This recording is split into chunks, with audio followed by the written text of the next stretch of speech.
Just like that. This will be more than enough to assassinate Varka.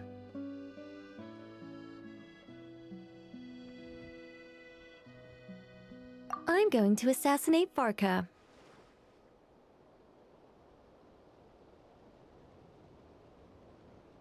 I need ideas for assassinating the Grand Master.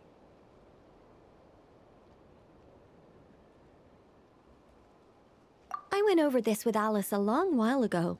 She stands with me, and has even offered several ideas on how I might take him out.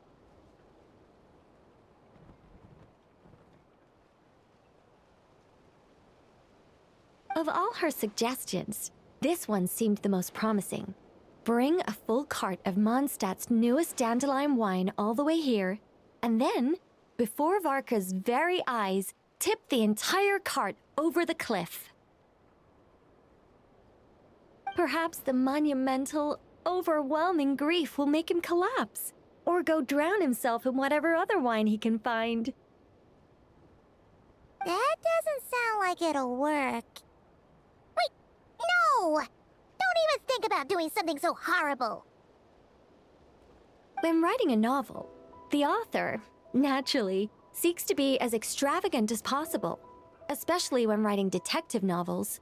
If the opening lacks a striking turn, how is the rest of the plot meant to unfold?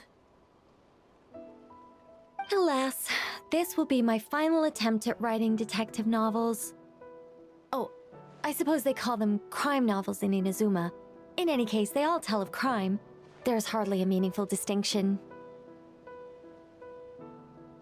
I also discussed it with Barbie, but our novel writing sessions always evolve into crime planning sessions. Methods of crime and puzzles of deduction. We have explored plenty of those, yet the plot would not advance. The Angel Killer case.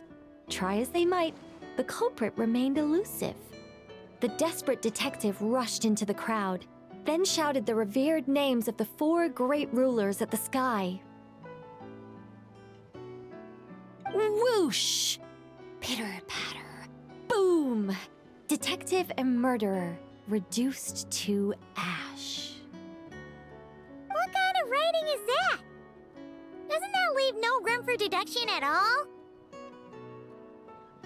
Of course there is. It was only through painstaking deduction that the detective finally discovered the names of the 4 great rulers, learning also that shouting them at the sky would inevitably reduce one to ash.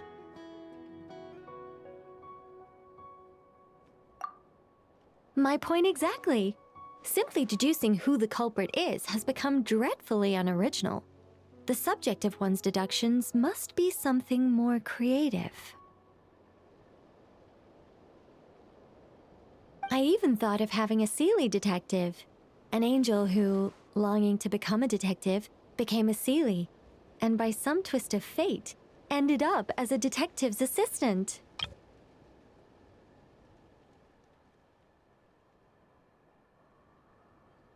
All Seelies love to guide people, so this one went about leading the detective from case to case. I found the idea rather interesting.